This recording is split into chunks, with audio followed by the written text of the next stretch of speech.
It's being recorded. Welcome. Good morning, everybody. Good morning, John. We better get this thing moving. I hope everybody had a really nice night last night. The meal, the presentation was quite good in my opinion, but I hope everybody enjoyed it. Wonderful, baby. Especially with the quiz. The one thing that we will improve on next year is that we'll bring a whole set of pens.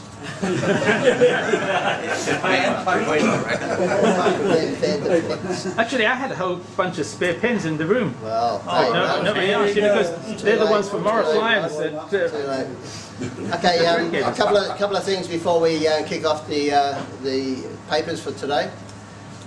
We have going to have a conference photo, like we did 2 years ago, out on the steps of the hotel. Very good. And this is going to happen at 1:45 p.m. So so that'll be after lunch, will it, Jerry? That'll be after lunch, righto. So don't take off during lunchtime because we'll want everybody to be at the photo shoot. Same place, John, at the steps? On the steps. Okay. Now, tonight after the conference is finished, we're going to have it, well, those that are still going to be here tonight, the dinner at the RSL Club at 5:30 p.m. Now, we have booked tentatively 2 buses for 20 people. So, so there will be 2 buses, and I think that's what happened last year anyway. Yeah. The RSL buses will come pick us up, and then we'll have our dinner, and then they'll bring us back. What time will they pick us up? 5:30. The buses will be showing up at 5:30. Good. Okay, so try not to miss the bus. It's right. at your own cost, I take it. Well, I think the bus is free, but you pay your own dinner. Once you get there, you pay your own dinner. You're on your own. The shuttle buses. I get a tip for all the buses. Gold sovereigns, etc. Okay, well, with nothing else to mention, we'll move straight on to the first paper for this morning. Is Father and Son Police and War Medals plus Victoria Police for merit badge. Mainly it's the for merit badge that George is going to discuss. So George. Thank you very much, Mr. President.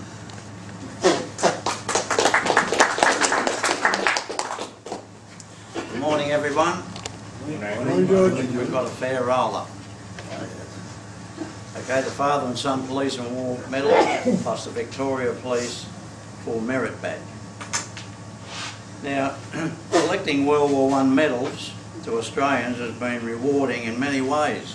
The Australian servicemen's records of their service is readily available with good information on their period during the war. The more common medals of World War I are the 1914-15 Star, British War Medal and the Victory Medal. It's been quite easy to put together a very interesting collection of what is often referred to as trios and pairs. Just move him up a little bit, please, Stephen. So here's a pair there, those 2 there.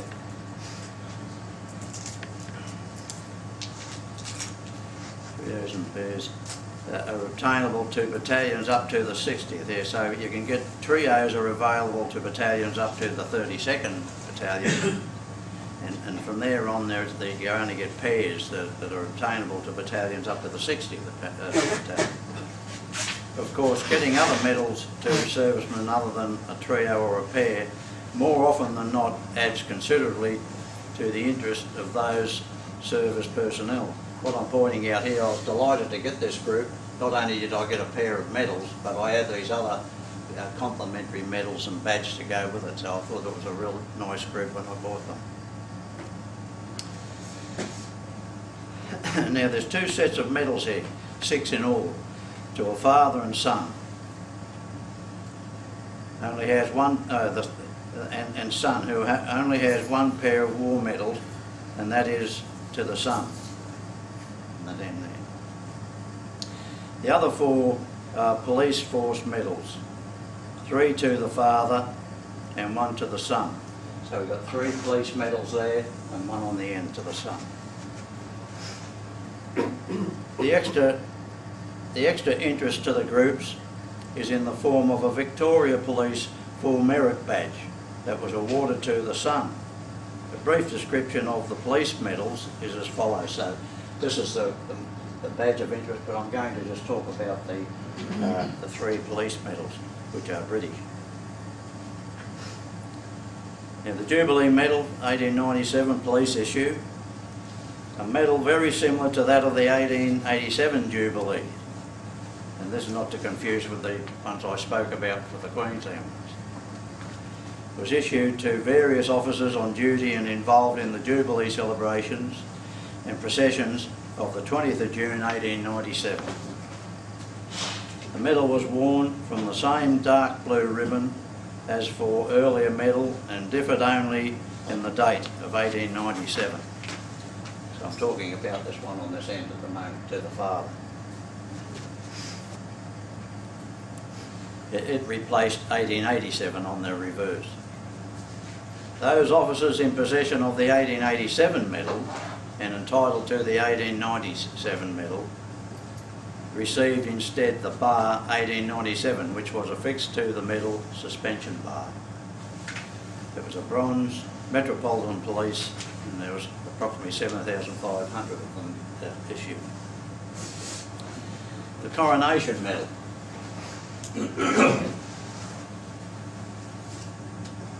This medal was issued to all ranks of the police and associated forces who were on duty and involved in the official coronation celebration.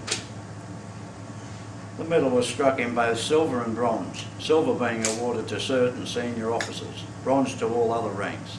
Medals were issued named around the edge. 5 reverse types were issued.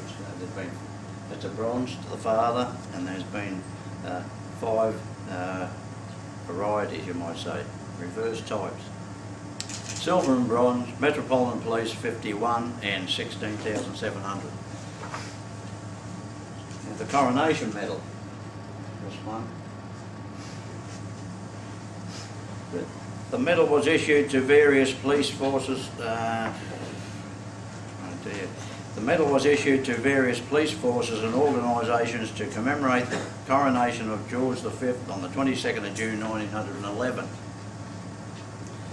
The medal was awarded to all ranks of the Metropolitan Police and City of London forces serving on the day and to a percentage of the strength of other police forces. Unlike earlier Jubilee and Coronation medals, the 1911 issue was struck in silver only. We've got one there. The medals were usually issued named Metropolitan Police. The first 3 medals are engraved to P.C.J. Stevens, 10th Division. He was English, possibly Welsh, and was likely to spend most of his working life employed by the Metropolitan Police Force in Great Britain.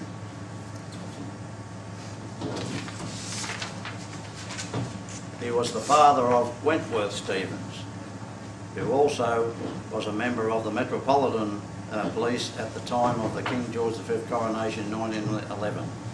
He also received the Coronation Medal, so the father and son received the Coronation Medal. The interest in these medals heightens when research is pursued into the 3 medals awarded to Wentworth Stevens, the son of J. Stevens. Wentworth, according to his Australian Imperial Force attestation form, was born in Nyland, Wales, and a natural-born British subject. And that's why I said his father might have either been English or possibly Welsh. He no doubt was in the Metropolitan Police Force and received his 1911 Coronation Medal. The other 2 medals in his group are a British War Medal and a Victory Medal, as I explained before. And this is where Wentworth Stevens becomes interesting. But sometime between 1911 coronation and the 10th of the 7th, 1915, Wentworth Stevens had made his way to Australia, where he joined the ranks of the Australian Imperial Force to go off to defend the Commonwealth against the enemy. His war service records show he joined in 1915 and was assigned to the 8th Australian Light Horse as number 2164, where he seems to have spent most of 1916 in and out of hospital.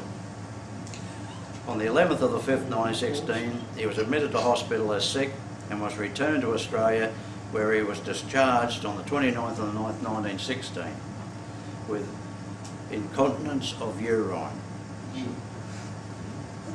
Stevens must have had second thoughts, and within 3 months he applied again for service in the AIF.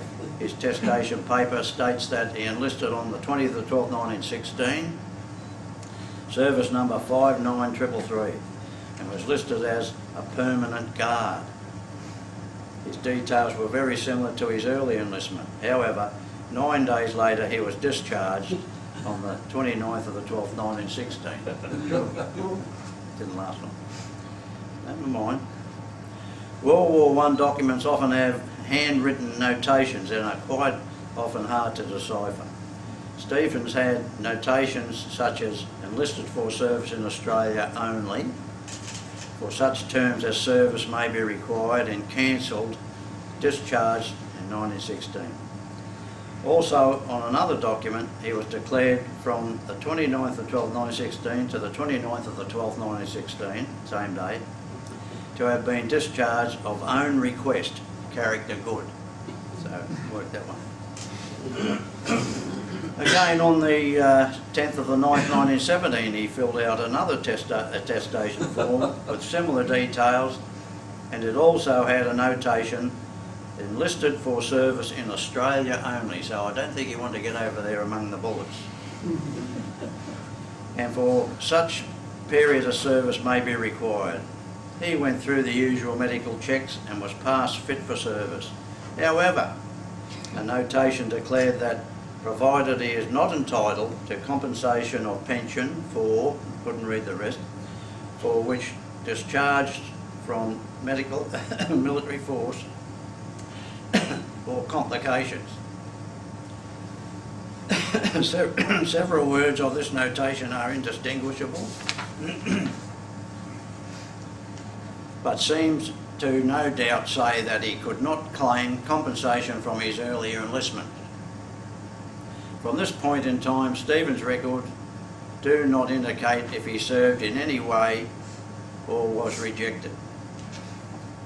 Not to be deterred, Stevens again enlisted on the 27th of May 1918 with service number 19748 and was attached to the AMC, Australian Medical Corps, Sea Transport Section.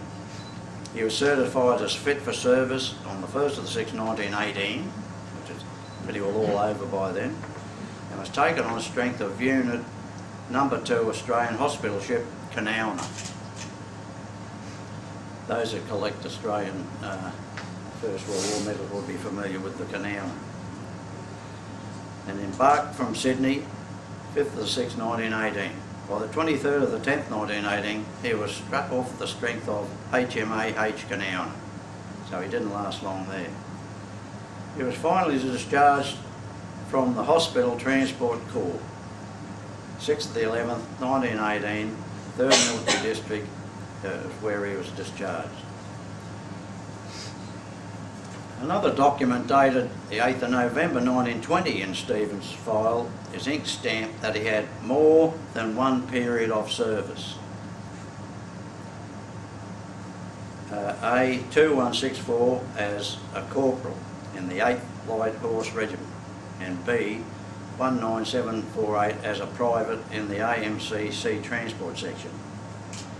It's interesting that his 2 war medals are impressed.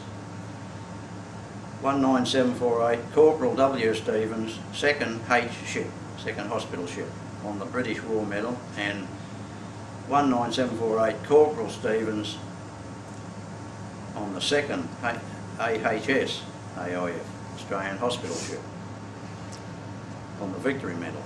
It is obvious that his other 2 attempts to enlist counted for nothing.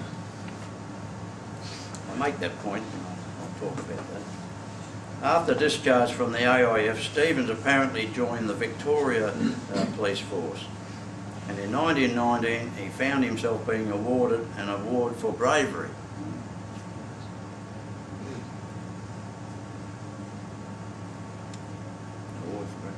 The other item in the Stevens group is a silver and enamel badge that is confusingly referred to as a Valor Award or Valor badge, where it clearly states on the badge for merit.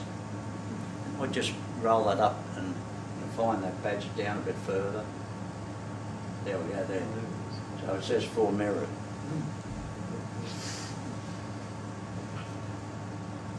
Some good detail has been available on this award, and also some details on Wentworth Stevens himself is available. One glaring mystery, yet to be confirmed, is documents from the Victoria Police Historical Society listing Stevens' award given by the Victoria Police for his gallantry in 1919, lists him as receiving the Victoria Police Gold Medal for an incident of arresting a dangerous offender at St Kilda. At the time he was a constable, registration number 6251. And below I've got a quote here of an incident detail. 11:30 p.m. on Friday 9th of May 1919, Constable Stevens was on duty in Parkington Street, St Kilda, where he saw three men approaching him. He heard one of them say, "Here comes the John," and each of the men pulled pickets from a fence and rushed at him. Stevens warned them to get back, as he had a revolver. They stopped momentarily, then one of the men called out, "Let's kill the swine." They separated, one man approaching the constable from the rear. Stevens then drew his revolver and fired a shot, and the men ran off. Stevens called on them to stop, but they refused to do so, and he fired a shot in their direction. When they were about 50 metres from him, the men had gone up a dark lane, and Stevens was not aware that one of them had been hit until he also went up the lane and found John Stewart lying on the ground with a bullet wound in the back below the shoulder. Good shot.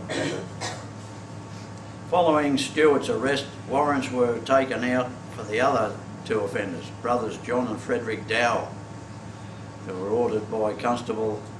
arrested by Constable Williamson and Stevens at Frederick Dow's house in Bayview Street, Prahran, at an early hour on the next morning.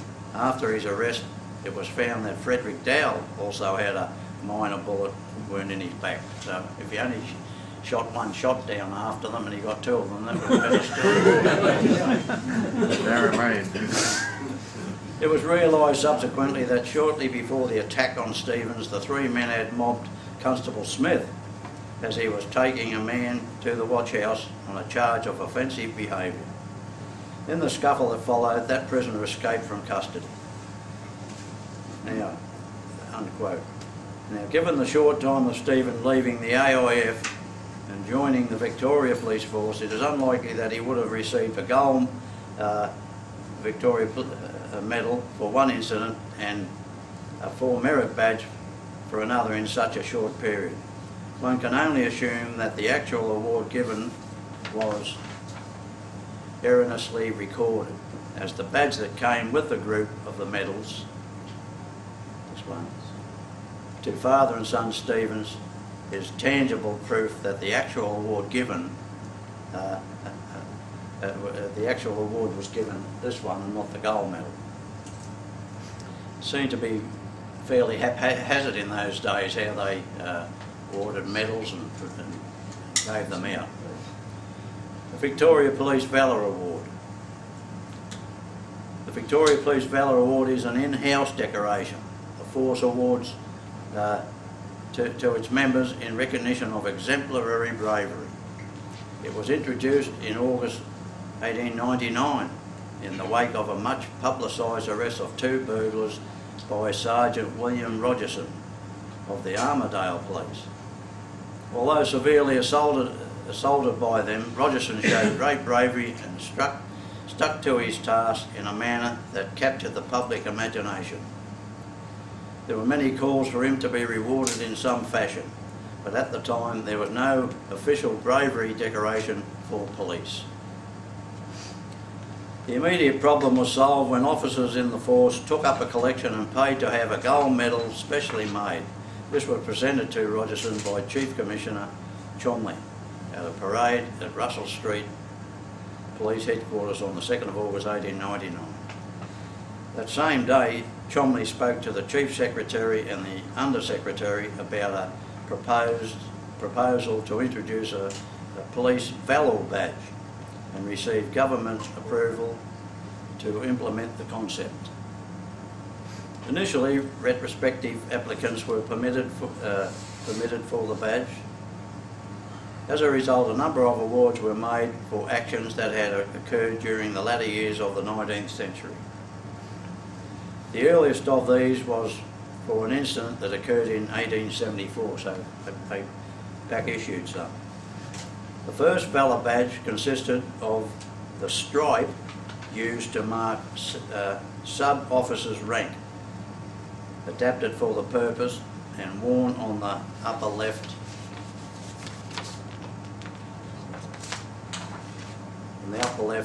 arm.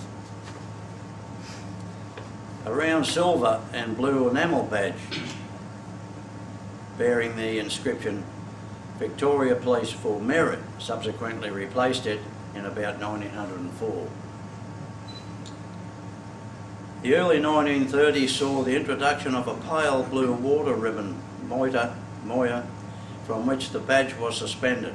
Then in 1956 a newly designed Valor Award was introduced. This was in the shape of a cross and bore the words Victoria Police Force for bravery. This new design was hung from a blue ribbon. A bar to the Valor Award was introduced in 1982. Then a member of the force earned his second award. For a short time during and after the First World War, a variation of the Valor badge, a special gold medal, was introduced for acts of very special bravery. So this is just after the First World War when this incident happened. However, only 20 such medals were ever minted, and once all had been awarded, their use was discontinued.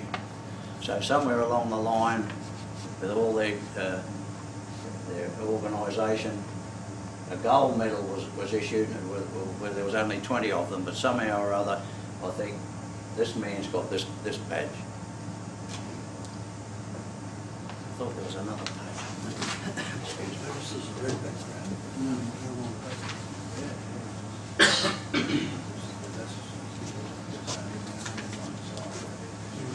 Anyway, can we go back to the top and have a look at Wentworth Stephen's photograph? You might say to yourself, oh, that might say it's his gold medal there, but I don't think it is. And what that badge is, I would say, would be a return from active service badge, which is quite common in the First World War. And I wanted to point that out because with the pair there, would you just bring the pair up? Oh, there we go. It's named to his last stint in 1918 when he went over there.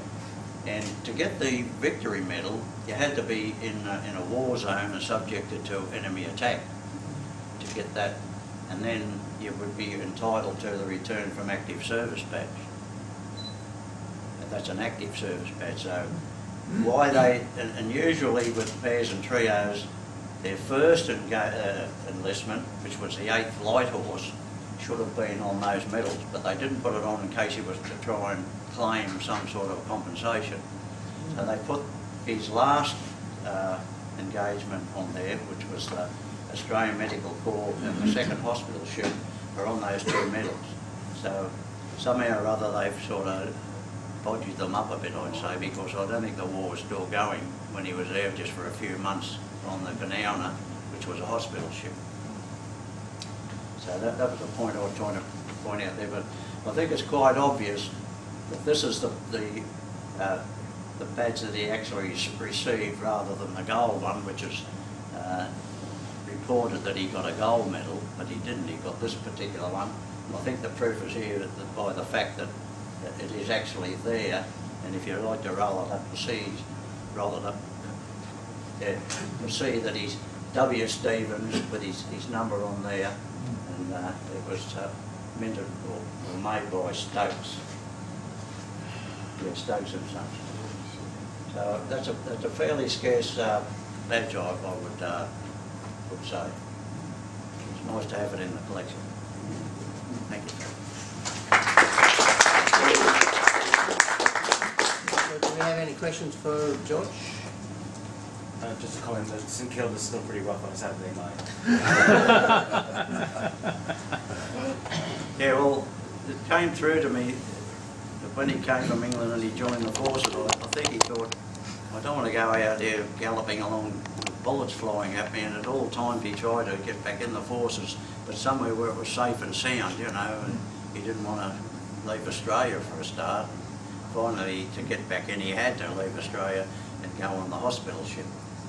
And anyway, he found himself in trouble, so he fired a couple of shots of his revolver, and it all turned out well for him. Thank you for that. Can I just say, George, it's wonderful to think that those 20 gold medals are out there in a sock drawers and a precious family relic somewhere. And has anybody ever seen any of them? Well, not that I know of, and there was a book put out by a fellow.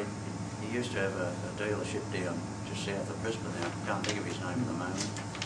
And he has it fairly well worked out, except that it's frustrating to think that it says that Stephen's got a gold medal, of which there was only 20, but he didn't, he got this. So I've tried to be in contact with the Victorian Museum or records and that down there, but they just didn't bother answering. They just don't know. Can I just say, just to be pedantic, that medical writing on those enlistment documents, in fact, that's not discretionary on the volunteer. That's the doctor's decision.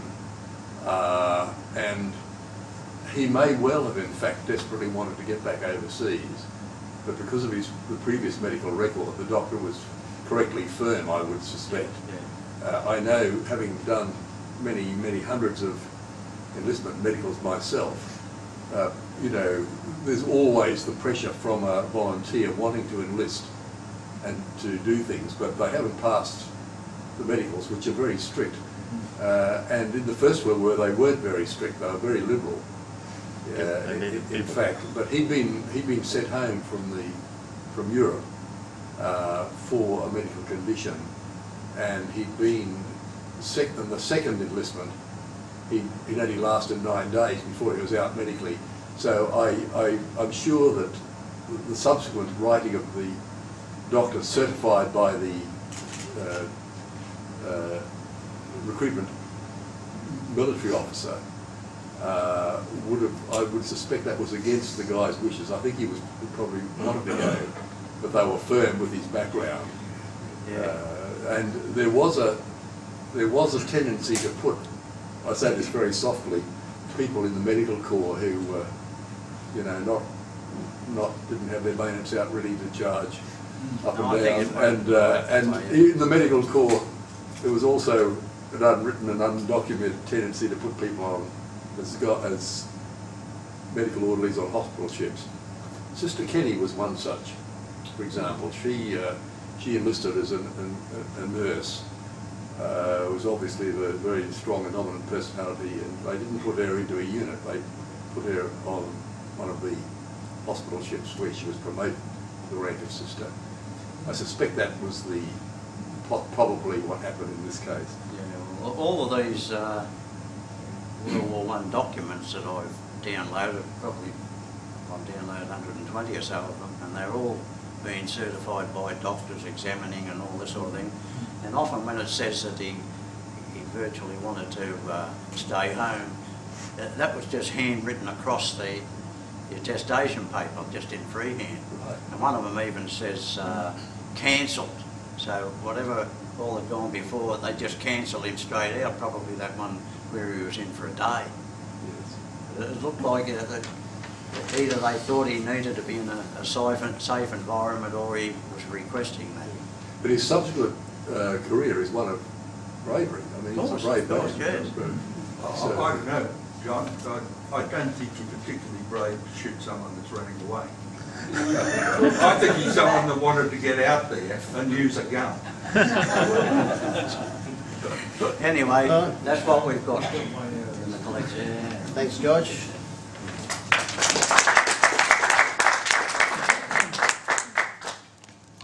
Well, now that Phil's all fired up, they're ready to go. Our next speaker is Phil Benjamin from Queensland. He's going to give us a brief visit with 5 influential sculptors. Thanks. Morning. Oh, thank you beforehand for putting up with me. At a family dinner a little while ago, I said to the family I was going to be giving a paper here, and my 7-year-old grandson said, "Can you do PowerPoint?" I said, "No." He said, "I'll show you." And he did, and after he showed me, he said, "Am I getting an attribution? You've got to give an attribution if you do a presentation." So thanks, Henry Benjamin, age 7, for helping me put this together. And how much did you give him? So, 5 sculptors and medalists. I mean, we've all seen the medals from these people. We know they're sculptors, but have we actually looked at what other work they did and why they did stuff? And that's why I started to look at it. Next one, thanks. Right, so here's the first one. William James Amor, 1860 to 47. This is the obverse of the centenary medal of the Amor Mint, and he is the founder. Next slide, thanks. Next one. Yeah. So he was apprenticed to those famous medalists, J.S. and A.B. Wyon. He then went to Paris, and then intending to go to America, he stopped in Australia on the way, and the deputy master of the mint asked him to stay and set up his own business. He established this in 1888, a significant date. And he married the daughter of the chief engineer at the Sydney Mint.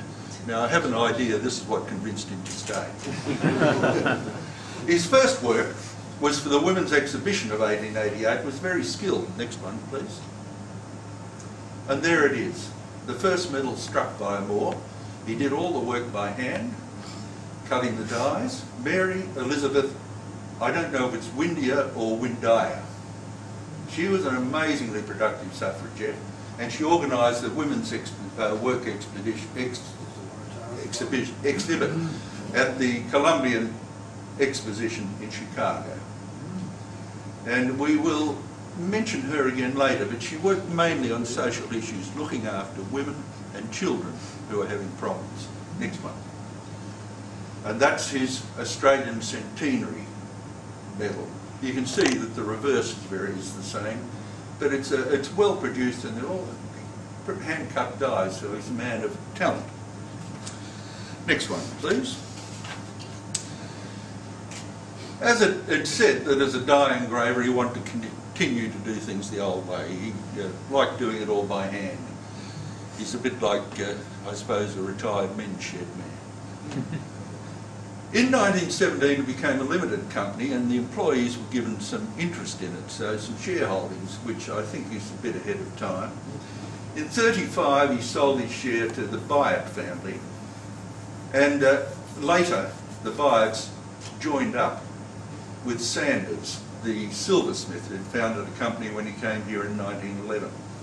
And the company continued under the Byatt family for many years. It closed in 1996, not because it went insolvent. It was still doing fairly well. And Sanders split off, and the Amor Mint was taken over by Christie's. So it's a bit like Franklin Mint taking over Royal Dalton. Next one, please. This is the 50-year Amor Mint slide, which I think shows it's quite deep. It was quite an impressive medal. And all these medals that we'll show are down in the exhibit if you want to have a look at things later. So, and for the Amor exhibit, they are medals from the Amor Mint, not necessarily made by WJ. I don't have those. Well, I do have one of those first two. I just got it in an auction, but I haven't received it yet. But and of course, there's a lot of the Cook bicentenary ones that came along with it, including the ANS part that was made by Amor and others. Next. Now, the next one is Sir Edgar Bertram McKennell. And he looks like a businessman, and he was. He was an artist and a good businessman, and he did much better for himself than a lot of the itinerant artists at the time. Next. Born in Fitzroy, King's College, then National Gallery of Design. Then at age 19 he went to study in Europe, but he found that the sculptor he was to study under was dead when he got there. And so he began at the Royal Academy of Arts, and he shared a studio with Charles Douglas Richardson, who we all know, and he did that Bert Hinkler medal that we like, and Tom Roberts, the great artist. He then went to Europe a couple of times. He didn't do too well, and then, with relief, accepted the position of modelling at the Coalport Potteries, and his work was accepted for the Royal Academy Summer Exhibition. Next one. He returned to Australia for a commission to make relief for the panels of the old Parliament House in Melbourne. Set up a studio, but didn't do too well. But he began to obtain some public and private commissions, including one of Queen Victoria in England, Australia and India. And in 1900 he visited Ballarat to supervise the installation of the statue of Queen Victoria. Next slide. That's the statue. That really is of the era, isn't it? The sort of regal stance. Next slide, please. Nevertheless, his reputation continued to grow. In 1908 he produced the medals for the Olympic Games. Go away, Maggie, Shane. Jerry, update your virus protection next time you do it. I've checked mine since and there's nothing there. I've done a few. This obviously shows his sort of style. He spent time in Europe, and this is very much the Art Nouveau style with all the folds and everything. So, next one. Then in 1910, he designed the coronation medals. Now we saw, and the stamps and honours and things, and we saw those for George V in the previous presentation. This one, on this side, 327 coins, it's not just coins, but coins and medals, filled this image. And that one, the crowned head, was used for the colonies and for some other medals, and we saw both of them in the previous presentation. Next slide. There we are, that gets a slide to itself. The first Australian-born artist to be knighted in 1921. So it got amongst the right people to know. Next. In 23, this impressive thing was added to Australia House, Phoebus driving the horses of the sun. Now, this is in 1923, and we see here, by then his work was considered conservative. But in the 1890s, his symbolist style was considered very French, or Art Nouveau. So you can see that he was sort of staying with what he'd been taught. Next slide. This shows the image that was done by Bertram McKennell, and this was what art was becoming. The Art Deco style that was done by Percy Metcalfe on the back of it. And you can see that, back a slide please. Back one? Yes, back one. He was considered conservative by this stage. 2 forward please. In 26, Jack Lang commissioned McKennell to do the cenotaph in Martin Place. He was paid 10 grand to have it done, and that's a lot of money then. To have it done by the 25th of April 1929. What's the 25th of April? Australia Day. Okay, yeah. All right, next slide. He died at 68. Now this was another of his selected works, Sir William John Clark in Melbourne. He was an amazing man, and it's worth looking up. He was probably in the 1880s to 90s. He was the most prominent member of society in Victoria. He was in everything, from, I'd say, from military to scouts, no, from Masons. He was in the Masons, he was in all the charities, he was a director of one of the banks that went bad in the 1893 crash, but he kept the bank going by putting his own money in to hold it together. And therefore he died only owning £1 million for his kids when he had inherited £1.5 million from his father. So he obviously put a lot in because he had a lot of property. But a most amazing man. Next slide. Now we get to William Leslie Bowles. Have a look at him. There's a bloke there that's considering what he's doing. Next. 1885 to 54. So we're really into our era. He was educated at Kangaroo Point State School. He's a Queenslander. Then studied at Brisbane Tech. 1910 got a scholarship to Great Britain where he met Bertram McKennell and he started work in McKennell's studio. Next. Next slide. Yeah. After, where did I get to? Ah yes, after the war he exhibited in Australia and in England. In the 20s, was employed in the Melbourne exhibition and the Australian War Memorial. Became a member of the Royal Society. And he was, although he was mainly connected in the design of large monuments, nevertheless he was invited to design a couple of coins and medals. Now his work depended on narrative and moral content rather than anything else, and it conformed, and I love this sort of comment, conformed to the almost exclusive use in sculpture in the 30s and 40s to expand civic and national pride and myth-making. And this is, of course, what it was like. But he used sculptural elements. Next one. Now on this side, this is, he didn't do the obverse, but the reverse was his work. And you can see these elements. There's the crown, the stars, the sword of justice and the black rod of power and parliament, and the star of the states, and this small one down here, and that next slide. And once more, the 54 florin reverse, commemorating the visit of Queen Elizabeth. Now, you can show, he showed a knowledge of precedence of royalty in accolation. So he shows the lion of England over the kangaroo of Australia. Next one. You see, this was the Charles and Di's wedding crown from the UK, and this was Stuart Devlin's one here. And royalty's not on the front of the accolation, so Stuart should have known better. Next one.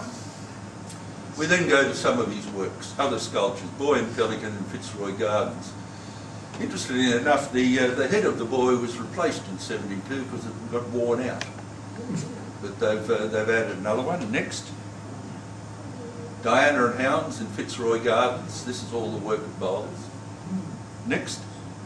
And here is this sculptural business giving the look of power and everything, the George V Memorial in the Melbourne Maya Bowl. Yes, it's very impressive, isn't it? It gives you that feeling. Anyway, next slide. Now we move to George Rayner Hoff.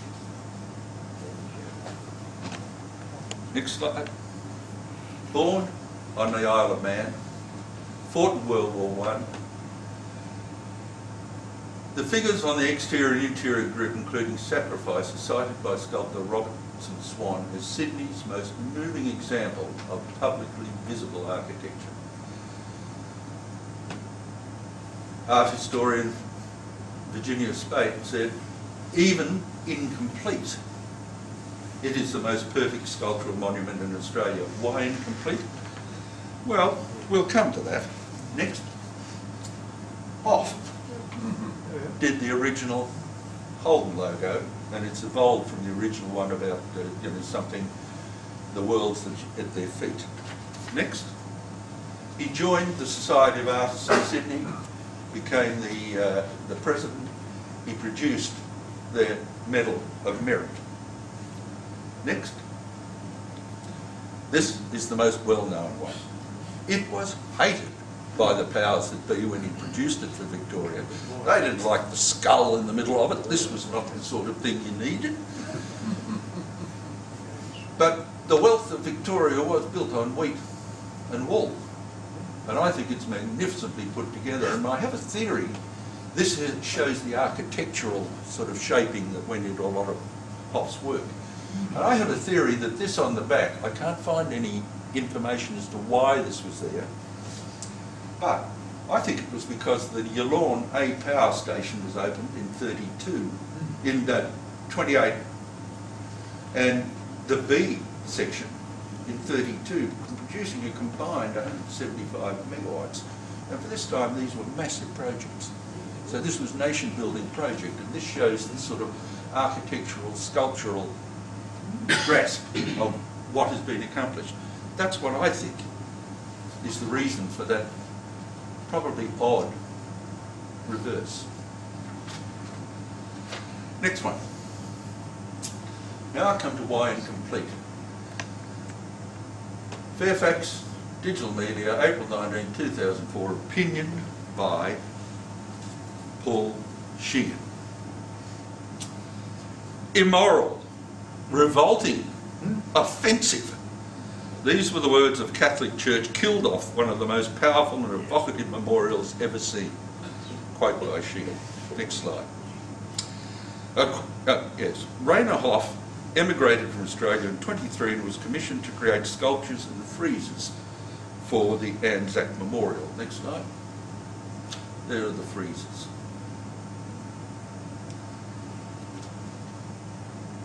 Next slide. Oh, back two, sorry.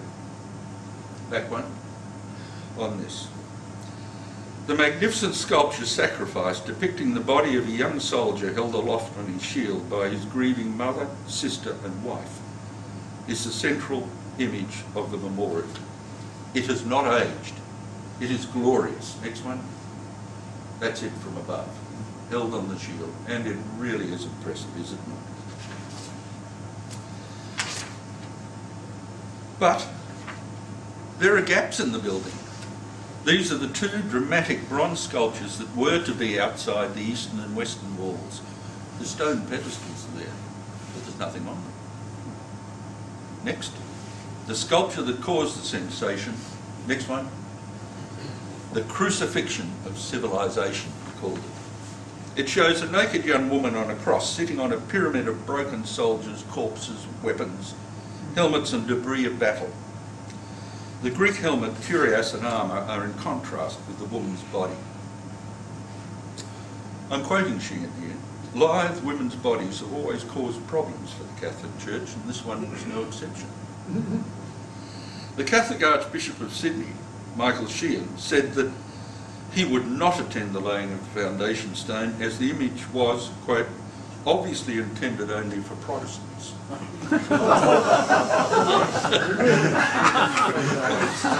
And was gravely offensive to ordinary Christian decency and a travesty of the redemption. Other junior clerics, including an Anglican chaplain, me too'd this stance.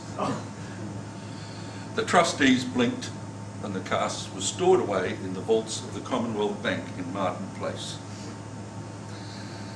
The other cast lost was of, next slide, Victory After Sacrifice, which, although similar in style, even including a dead nurse in the pile of corpses, did not cause controversy. The central figure was partly clothed and not on a cross. In 1965, years later, the Church's position had not changed. This was when Cardinal Guillory said, the Church's position is not closed. Now, Sheehan didn't say it, but my addition is this time is the time when the Church and other areas were being infiltrated by paedophiles. But the other, I'm afraid, was indecent.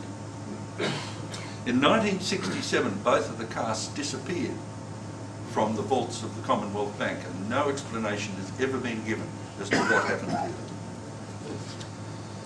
Quoting Sheehan further, meanwhile the Catholic Church completed its own much larger and more grand edifice at the other side of Hyde Park, with the soaring spires of St Mary's Cathedral being completed in time for the 2000 Olympics. But thanks to the Catholic leadership, two other stumps remain at the other end of Hyde Park, on the eastern and western sides of the Anzac Memorial, which were to be the pedestals for the crucifixion of civilization and victory after sacrifice. Next slide. Andor Mazaris, I've spoken on him before, and this, I didn't bid enough to get this, damn it, at the recent auction. This is Andor done by Michael, his son. Next slide.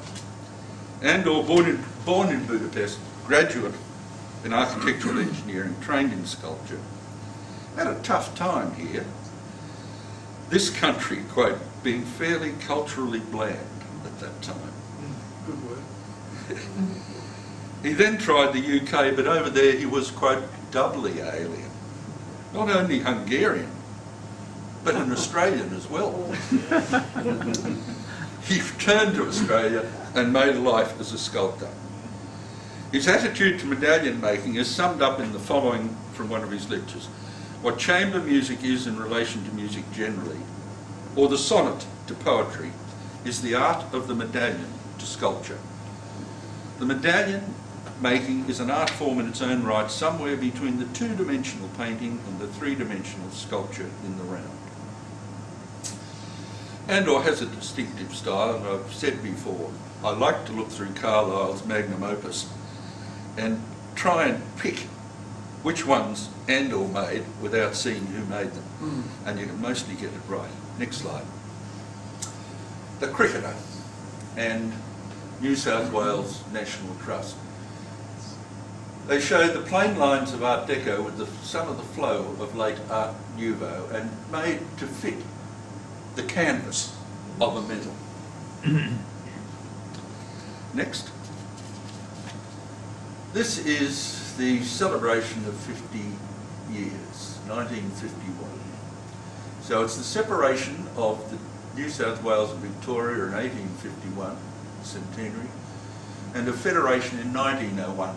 And I think you can sort of see it either that, you know, this is the separation from the parent, which was, because it was still colonies, or it's the children of the father, Australia, with Federation, which I think is my preferable interpretation. Next. Andor's submission for the Australian first decimal currency, it got knocked back. I prefer it actually to those that were used. And I think it's wonderful that the Mint put this out later on as a set for those of us who are Mazaris fans.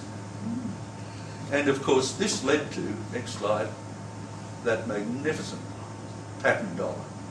Privately produced, but it's still listed as an Australian patent dollar. And I just think it is just so beautiful, particularly down to the fineness of the work with the wattle.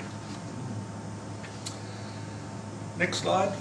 Last but not least, show that what goes around comes around. The medallion for Crown Street. You could get them if you had your baby in Crown Street Women's Hospital, and there was a big one for 30 shillings and a little one for, I think it was 2 and 6. And you could get it engraved on the back. It's based on the 8-foot statue we made for the hospital. It shows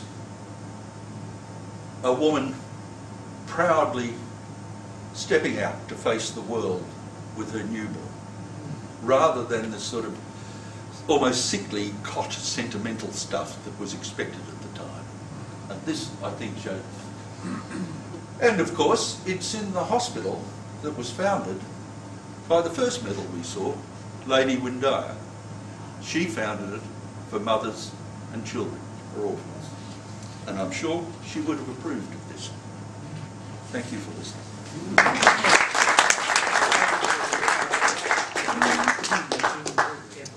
We've got a couple of minutes for questions, if anyone wants to speak to Phil.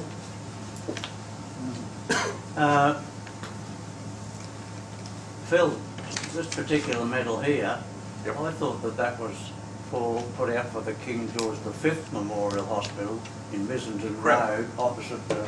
Graham Street Women's. Didn't know that. Yeah, because it's the maternity one.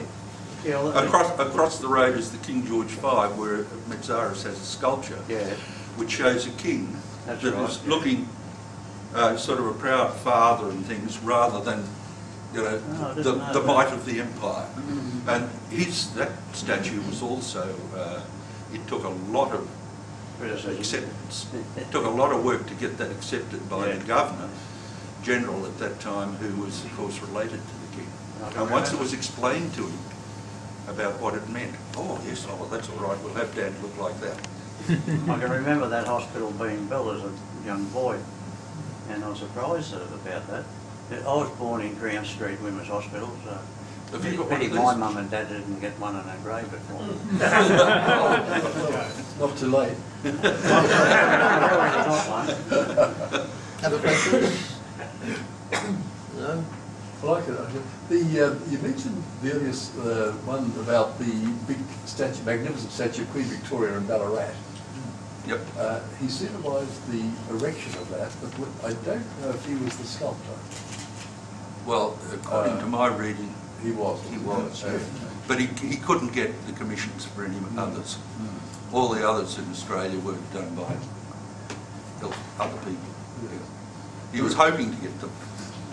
The reason I just mention that is that John Swan Davy was a major grand sculptor in Australia. He did the one of Robbie Burns in Canberra, for the Burns, that magnificent sculpture there, and he did two other major ones for Queen Victoria.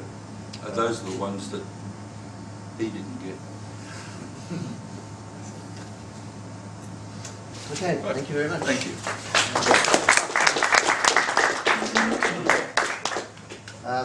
Presentation for you for the paper that you've given, sorry. Yeah. From our friend, our patron John Phillips. Thank you very much. Thank you, John. That was a good one, Phil. Okay, I'll now call upon Colin Pitchfork to give us an interesting auctions that he's been involved with from the 60s. How many auctions has that been? I don't know, I'll tell you in a minute. You've had some interesting ones, Colin. An interesting auctions. Thank you, John. You know, it's as collectors, one way or another, you'll be very lucky to survive collecting without discovering that there are such things as auctions in your world as well that you can think about. Initially, I think we all just think that the local dealer is the one that's going to give you the chance to make the bargain of your life. But in fact, sometimes auctions are better. And you have discoveries which can be quite revealing. I suppose, in a sense, my whole life has been centred around auctions, ranging from auctions here in Sydney to auctions in New York, and even conducting an auction at the Willard Hotel opposite the White House in Washington, D.C. I find that auctions have their own charm, and there's something which you get involved in. You know, it started very early for me. Max Lawson, who's well known to older collectors when he was alive, very few of us in this room probably remembers Max now. Max Lawson was the owner of a company called Lawson's in Sydney, and he knew of me, and one day about 1960 he grabs me and says, "Colin, come and help me here with these coins." So he got me into his side room there and said, he had a little elevated platform there. He was trying to catalogue some coins. I think it was some ancient coins. He had no clue what they were. And if he didn't have much of a clue and no one bid on it, he threw it into the locker, which he called the ocean locker, Davy's locker. In other words, he would throw them away. If no one wanted to buy them, it wasn't worth keeping. Davy Jones locker. Davy Jones locker, I think the word, yeah. So my life started beginning, if you like, in the real way, buying at Lawson's, then moving around to places like Blacktown auctions. Glendinning's in London I've been buying on regularly since about 1958 or so. Christie's in London, Jeff K. Gray, and I had the opportunity of cataloguing something like 75 or 80 of their auction sale catalogues. Downies, I bought coins from them, and I'll tell you one or two interesting ones there. Spink, of course, when it started here in Australia with Spink as a celery branch of what is now Jim Noble's business. They became Spink Noble, and then of course it became Noble. C&G I've been very closely associated with for the last 20 years. That's the big company in America that deals in ancient coins. Other New York sales include places like Superior and Baldwin's and their New York sales and others. So in other words, I've had a sort of interesting experience. My life has revolved around auctions in a curious sort of fashion. I think the fact that beside coin auctions, I bought at stamp auctions. I bought art at art auctions. 1,500 paintings in my life I owned, which were mostly bought at art auctions. And I bought houses at auction, one house particularly, which I sometimes wonder why. But anyhow, so in a way, I've had experiences with auctions at every sort of level. And of course, obviously, the society auctions. And those who remember, back in the 60s and 70s and 80s, when I was known as the sales secretary and, of the ANS, and we regularly had auctions, and I'd be the auctioneer for them. So, Max Lawson, I said, started it all off with me in a real sense, because he asked me to catalogue some coins. But I do remember vividly that I thought, well, if he can sell in coins, I should give me some coins. And of course, the Australian coin market hadn't even twigged at that stage. But I had a 1942 halfpenny which had a broad rim on it. You know, and I thought it was a bit unusual. And so I put it into auction. And it's a sort of coin that probably worth, most people only 10 cents anyhow. But I got a magnificent sum of £12 for it. I thought, how long has this been going on? What am I missing out on here? And so anyhow, that was one thing that he did sell for me. At that time, of course, 1923 halfpennies were about £1 each. And 30 pennies I was buying at £4 each. So this £12 for this 1942 halfpenny stood out in my mind as a significant rarity, except it's quite common, but it just seemed to be rare for the people that were bidding on it. But it's a fascinating world of auctions, because you sometimes see unbelievable things happen which just scratch your head on. I suppose that Glendinning's became where it started with me buying quantities of ancient coins. And in the late 50s, they, like we do today, have bulk lots. And I thought, well, there's always a chance in bulk lots. There could be interesting things. So I started buying bulk lots of ancient coins. And I think that's got me going on ancient coins in a big way, which now encompass some many tens of thousands of coins. But in fact, it was fun, because every time a bulk lot arrived, you're wondering what treasure you're going to get in it. Sometimes, you know, you make some really, shall we say, startling discoveries. And some of those coins I still have, which, because of the fact that they came and they were interesting, I kept them. Other times you got coins at auction which you sort of wonder why you even bid on the lot, let alone wonder why you got it. Obviously you were silly enough to put the most money on it and finish up getting it. The buying of these sort of coins led me to do things which probably, in retrospect, was a very wise decision without even knowing what I was buying. In Glendinning's in 1964, they had a whole series of lots, of 200 or 300 coins each lot, from India.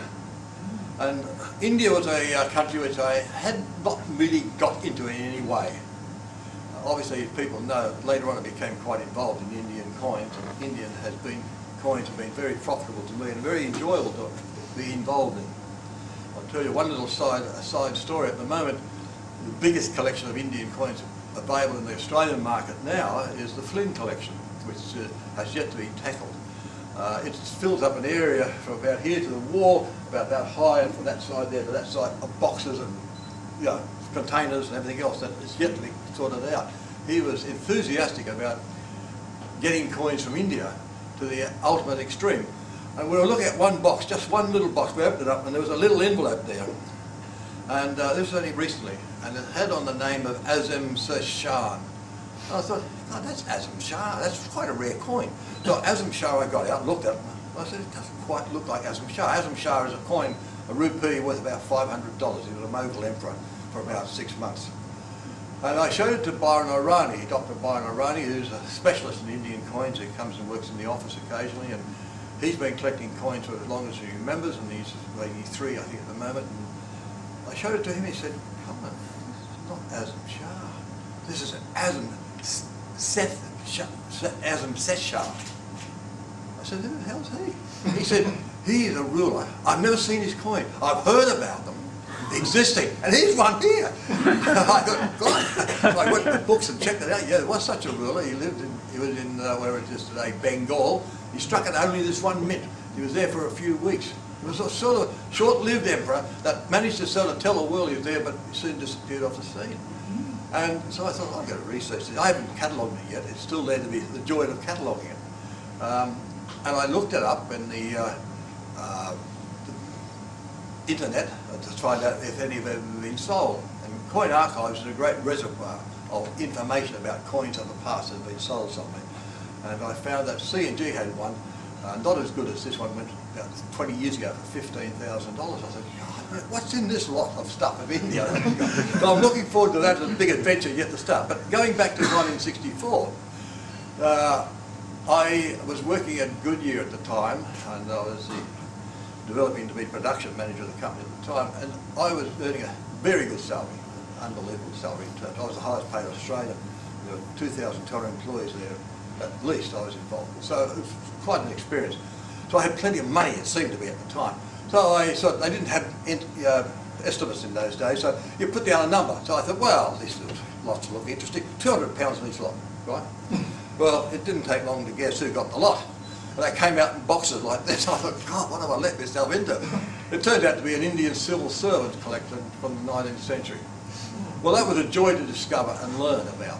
And of course, subsequently to that, I bought Bob Senior, who was the biggest dealer of Indian coins in England, his entire stock when he decided to close and do other things. And I bought 3 or 4 of the biggest collectors over there's collection. So my collection's amassed into over 10,000 Indian coins, well in excess of 10,000 coins. But it opened up a whole new world, which began by buying a few coins at auction, not knowing what the hell I was buying. And it changed the whole nature of my, shall we say, collecting areas. Sometimes you get lucky. Because I was stupid enough to be buying Indian coins, by 1969 I'm buying them in bulk from England and everywhere else.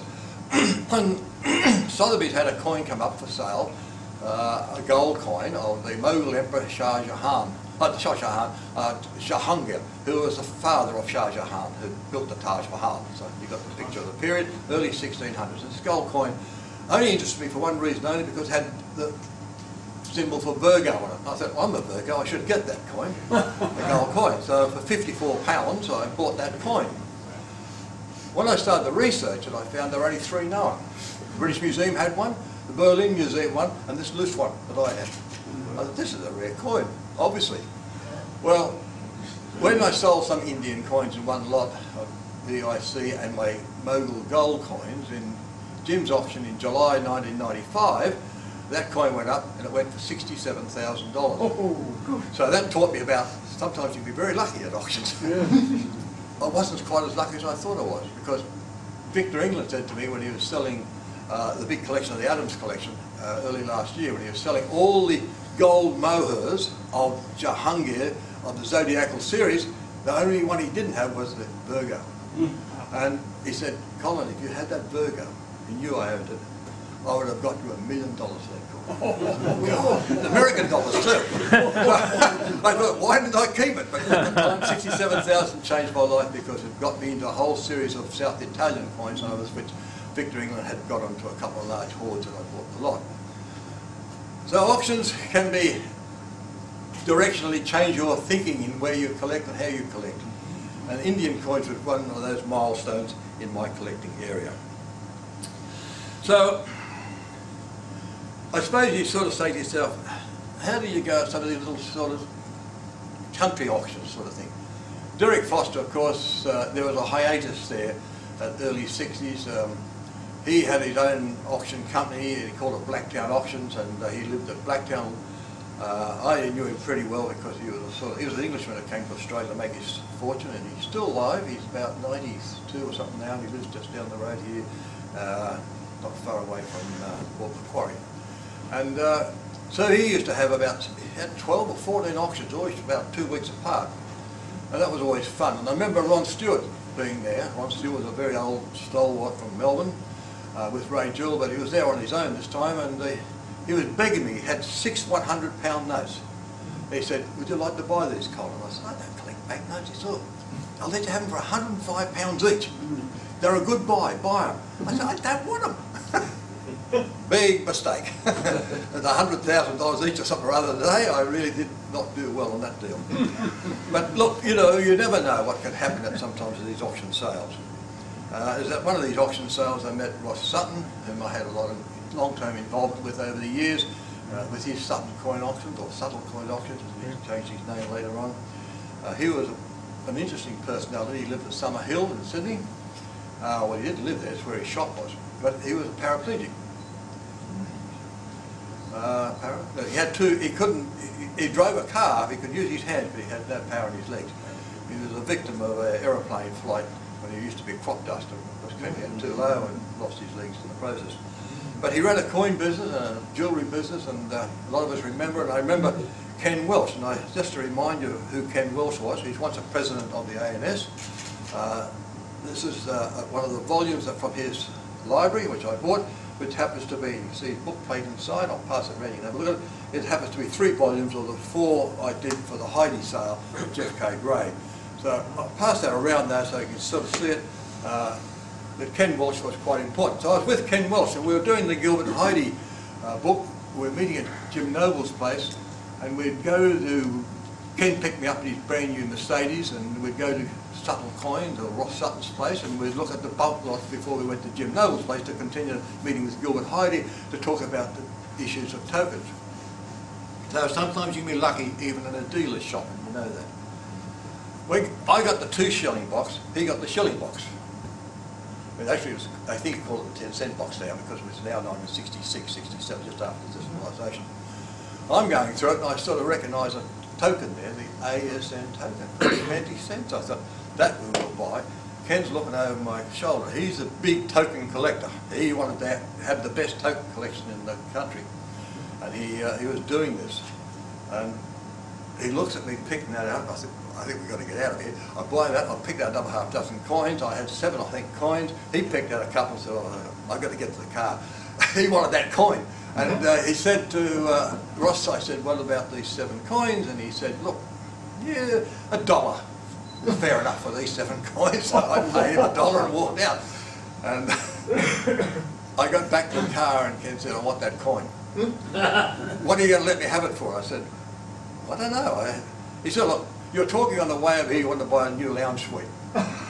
He said, I'll buy you any lounge suite and said, just give me that coin. Well, I said, I'll have to check with my wife on that one. So I consulted her and she said, of course you get the lounge suite, give him the coin. So she had a great day shopping and we finished up, she bought this big Parker lounge suite as well, which at the time I don't even see now, but that's another story. But so that one token was the result of going to talk about a book that Gilbert was writing, which of course you now know as the Unofficial Coins of Australia and New Zealand, which was his token book. So even though it wasn't an auction, it was like an auction in a way, because he was trying to buy it from me, and I had to think of the highest price I could get for it. In this case, he didn't even argue about it, he just gave me the offer. I couldn't refuse. It was about 1966, late 66, I was approached by Warren Elstone. Warren Elstone was one of the fine art managers of Jeff K. Gray, and they were just 100 metres up the road from Max Lawson's shop. And he said, Colin, can you come and see me, come up to my office up on the road and talk to me about, I've got a coin collection up here. So I said, yeah, I'm quite happy to come and talk about it. He said, I know you do catalogue things for James R. Lawson's, but I would like you to look at this collection and tell me what it's worth, and if you can catalogue it for me. There was a little cabinet, and it was Wills's cabinet. It was Wills's coin. Now, who was Wills? Wills was a very early member of the Australian Numismatic Society. He was one of the very powerhouses of a company, W.H. Wills, tobacco and so forth. Now, he was very wealthy. He had everything perfect. He had best token collections and all the rest of it. But this collection here had holy dollars in it. But I saw one coin there. I said, boy. I said, what? We're talking about what to pay me for cataloguing. I said, just give me that one coin. I'll catalogue it all for nothing. He said, no, I can't do that. You've got to sell. You'd have to buy it in the auction. I said, oh, here we go. It was a testoon of Henry VII. Now, if anyone knows anything about testoons, Henry VII's testoons are rather rare. And if you really want to know a bit more about them, I wrote an article for the ANS back about 1968. You can look at it in May or so, May 1968, when I did a catalogue of all known testoons of Henry VII. This is the first Renaissance coin of England, the shilling of England, big shilling of England. And this is before Henry VIII's ones come along. And there were 35. And mine fitted in the group. They were one of the 3 known from this pair of dies. So I thought, here we go to the auction. So Jim Noble said, I know what these testoons are worth. I'm going to buy that coin, you know, my friend Jim. And anyhow, I said, look, Jim, we have to work out a deal on this. You're collecting copper, English copper. You can have the copper in the sale. I won't bid against you. Just let me buy the silver. A bit one-sided, but I wanted to buy that testoon.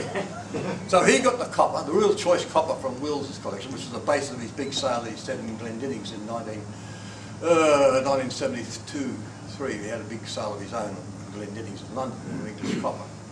And I got the silver, and I got the testoon of Henry VII for $70. I couldn't believe my luck. I mean, one sold the other day for £35,000, was not patching this one in England. So, you know, again, I sold it too soon, of course. You know, someone else came. I think Douglas Little from Spinks wanted to buy it from me. I think he gave me $1,500 at the time for it, which I thought was a great deal for $70. But look, auctions can result in rewards of types you never expect. You get things you never thought you were going to get, and it's been fun. So Jeff K. Gray started a relationship which went on for about 15, 20 years. I did about 70 odd so catalogues for them. They were numbered. You'll find that the 3, probably the most important sales I did for them included the Heidi sale, a past president of our society, Owen Fleming, his collection. Another member of our society, Merv Waynes, I did his when he died, his collection. Also, there was an interesting man called Ted Cosgrove. Now, probably none of you knew him, but he founded a company called Sydney, founded a collecting society called Sydney Coin Club. They were go-getters, these people. Believe me, it was quite interesting. He sort of was in it for about the buck as fast as he could, and the buck got him into trouble at the end of the day because he started to smuggle birds into the United States, and he got himself killed. So he was, you know, about a year after I had done his catalogue for his collection of British Commonwealth coins at auction with Jeff K. Gray, he no longer ceased to exist. He was a fairly young man. Anyhow, the other rival company at the time, or the rival society, was the Metropolitan Coin Club, and they still apparently carry on and continue to exist. So there was not only him, we had a photographer doing these catalogues, and I think there was, someone showed, I think it was Bernie. Did you still got that catalogue of the... Yeah, I've got it. Yeah, that Paso one. It's one of the earlier catalogues of Jeff K. Gray. Very important for medals and medal collecting, and this is a story that's quite interesting in itself. I got advised to go and look at this collection over early days. We did these red covers on the catalogues, and I had to catalogue these things on my little trusty. I actually wrote them out on a typewriter. Then the girl would retype up. So there was no order in the things because I had to do it by vendor. So each time you got to a certain change of direction, you suddenly got a new vendor and completely was selling something entirely different. So it comes up that way. In this case here, I was invited to go and look at this collection in a great big chest at the house. I remember it was up against the wall like that, with a chest about that high, and you know, so from there that wall long, battling with to open the door. And when I looked at it, it was filled with these medals. Oh, that's interesting, a lot of stuff. And it was the Philip Kennedy collection. Now, I did have a little biographical note here in this particular catalogue, and I was going to bring this one, but I had it bound with others, and I thought, oh, it's too difficult, I won't worry. But unfortunately to Bernie, he brought along the catalogue, and we know that Philip Kennedy, M.A., born in 1867, died in 1945, okay? This collection of medals, medallions and medalists was formed by Mr. Philip Kennedy, educator and historian, a collector of paintings, silver, porcelain books and medals. The following collection described in this catalogue was formed in the late 19th century up until his death. While it is a general collection, only it does include some important pieces which rarely appear for sale. Of course, there was a very famous award medal for bravery by J.C. Thornthwaite for capturing some bad person. A police officer captured this service. There's a distinguished services for faithful and distinguished services in the colony. There was only 3 awarded apparently. Ray Jewell bought that for $210. This one's been fortunately marked by people with initials. This used to be Don Wright's catalogue, and apparently Bernie was given or knew about it, and he was carefully, meticulously went through and put the initials down for everybody. And I'm trying to remember whether they sold by initials, because we didn't have numbers in those days. So it was really basically your name or your initials. So he knew who they were and wrote down the initials of everyone. Didn't quite know them all, but RJ obviously was a great jewel. And it was interesting. Cessation of Transportation medals, Paris Exhibition medals, Chitty medals. It was a good collection. Didn't bring thousands of dollars. In fact, the whole lot probably only brought a couple of thousand. In fact, these sales used to only bring about $5,000 a sale. I'll pass it around so you can have a look at it. It was very interesting stuff, and it was one of the 70 or so I did for Jeff K. Gray. Just how am I going for time? 5 minutes. 5 minutes. Got as short as that. Well, I better move on fast. Okay. Look. Well, you can keep talking while we have coffee. We'll get the coffee and come back. There was an IAP conference held about 7 or 8 years ago. The IAP stands for International Association of Professional Numismatists, and I went over there representing the company, and I was asked. They knew I did auction catalogue. Oh, you'll be our auctioneer. I said, oh yeah, okay. So it was at Washington, so they had the Willard Hotel, which is opposite the White House. And you know, it's a very prestigious hotel. That's where you go when you're just about to make one next step, which is to be the president of the state or vice president or whatever. You stay at the Willard Hotel. So there's a gathering of about, you know, probably twice as many people as here.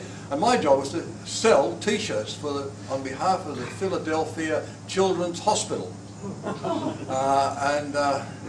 To these assembled collectors and dealers.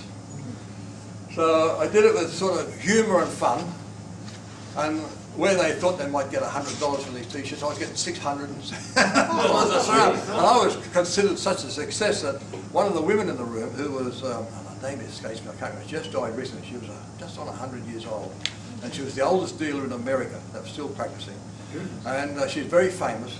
In fact, that year, or a year later, she sold a 1804 dollar for over $1 million, which shows you that it was big time.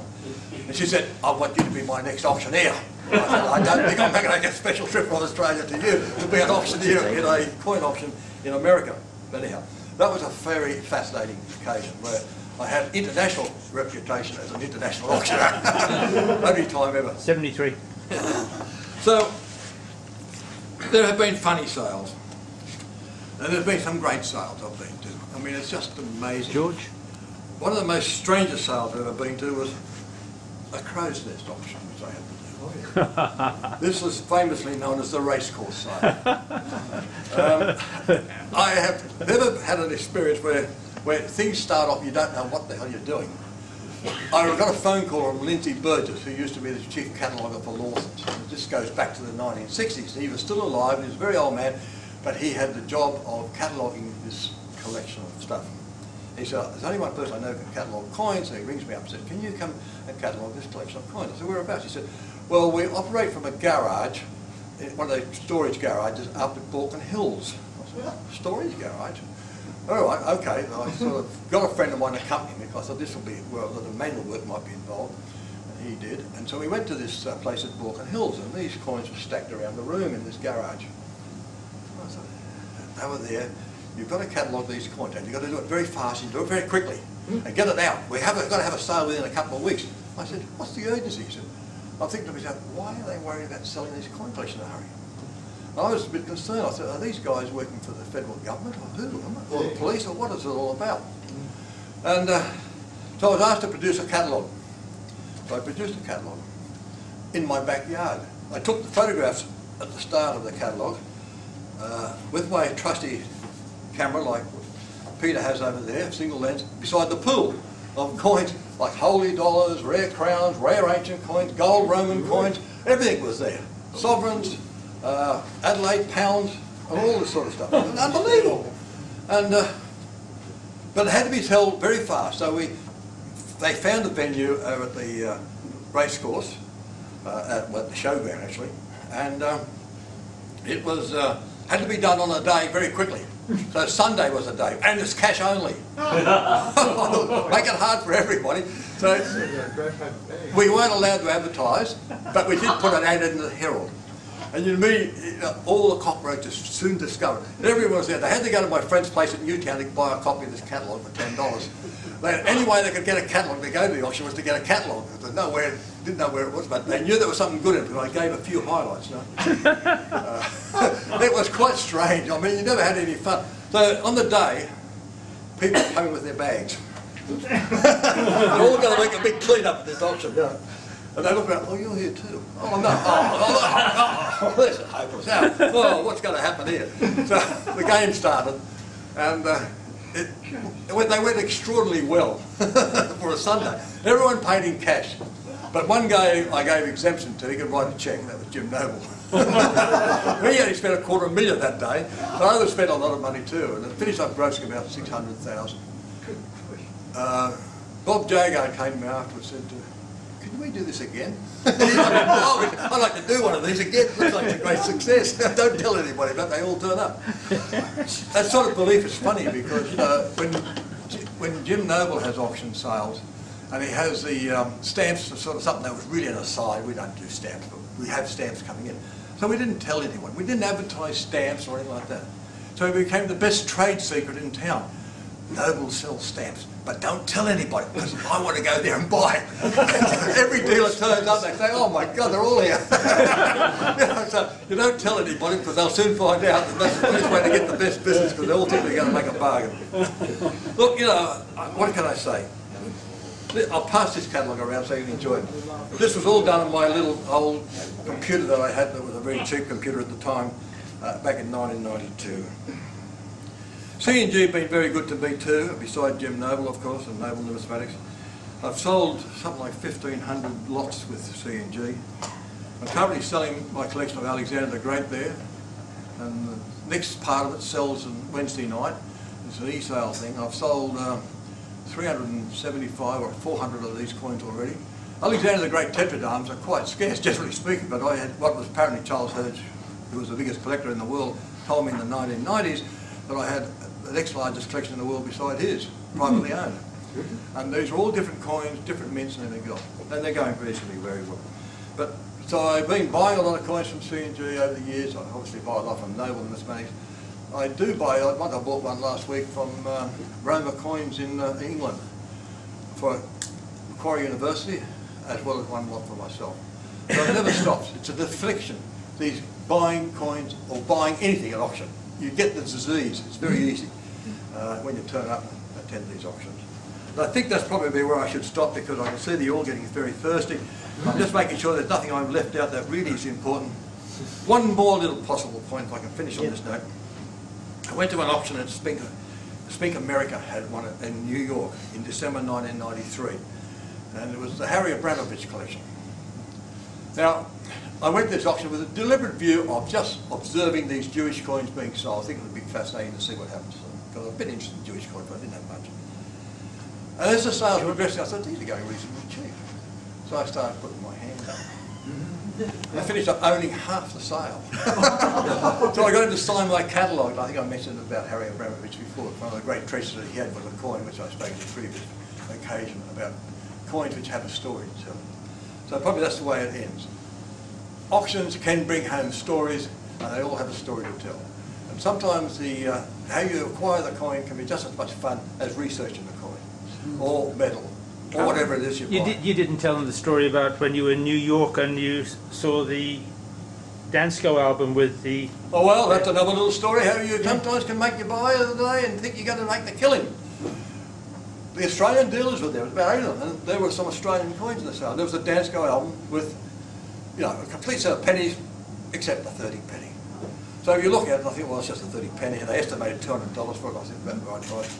I didn't get too excited about it until I thought, oh, that little flip that they have a hole there for 30 penny seemed to be a bit high, so I gradually priced them. Underneath it was the 30 penny. I thought, oh, put that back, Colin. Well, no. None of the other dealers knew, except one. I'm in the room, they're bidding $200, $220. Sandy's there said, this is where you can pay for your whole trip. And there's one coin going to pay for it. They're all worth about 14,000 or something like that. So I bid 200.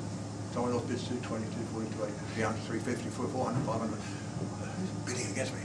It's Ken Downey. he had looked too. I let him have it at 12,500. Why didn't you tell me about this before? I said, you didn't tell me. Thank you, ladies and gentlemen. Hope you enjoyed it.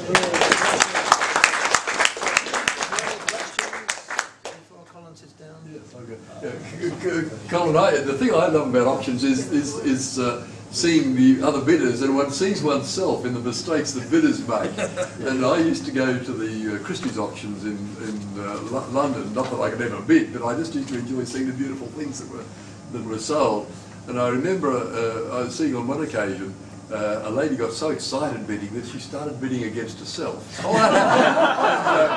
already got your bid, so you don't have to bid again. The auctioneer says, you know, $40, and you put your hand, if you want something bad, you put your hand up, and then it says 45, and you put your hand up. And I think some of us have done that, and I've done that as well, and I remember that very well. I remember the auctioneer in his dress tails, as they did in Christie's, leaning over the podium and saying, "That is your bid, madam." And the other occasion I remember is something that I think many of us have identified with at auctions. It was an auction for fine minerals and fossils. They had Christie's Sotheby's actually was selling these fantastic geodes with gem emeralds, you know, the sort of size of grapes in them. And the curators of the world's great museums, the Smithsonian, the British Museum, were all there bidding. And amongst all this beautiful stuff, there was one lot which was a plaster of Paris model of Prince's Palace, the Art Deco Palace in Brighton, and it was plaster of Paris with amethyst crystals all stuck over it, and it was very kitschy, you know, and totally out of keeping with all this other world top mineral stuff. And I remember when the other items were going for incredible amounts of prices, beautiful gems, mineral specimens. This comes up, and I remember the very snooty Sotheby's auctioneer leaning over the podium and saying, "And what am I offered for this?" Anyway, two people in the room wanted it. And I remember the joking about it, and suddenly the prices started going up, you know, many thousands bidding, and the whole room became electrified.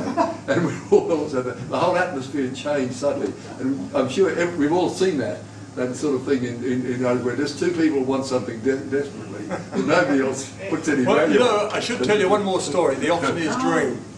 The auctioneer's dream is someone who has a problem about putting their hand down. Dr. V.J.A. Flynn was one of those people. And when he came to the auctioneer focused on him because he slowly raised his hand and it stayed there. And he always bought what he wanted to buy. He was the ultimate extreme collector with ultimate funds available. And unfortunately he didn't last. He came to about 3 of our auctions and he was perfect for us. Badly damaging for anyone else that wanted it. And now we have the privilege of selling it all again. So we sort of see it twice around. But he was an eccentric collector. And I should mention him in passing because one day one should do a talk about collectors. But he was a collector who had 150 Rover cars. I mean, you say, what do you need? But he collected taps. He had thousands of taps, all different. And he has been known to stop his vehicle that was driving him around and said, "Stop here. I want to go to that house." He goes there, "I want your tap at the front." I said, "Well, you can't take it. I'll give you another tap. Do whatever you like. I want your tap." Because it's the type that I learned that taps have dates underneath them. His furniture goes for 5 weeks of sales or rather in Canberra right now. And an extraordinary collection of stuff. His silver, some of it started to be sold just recently. We fortunately have the coins and his other collectibles like that, his watches and that he had. But the coins were quite extraordinary, but as a buyer, he was par excellence for the auctioneer. Thank you very much.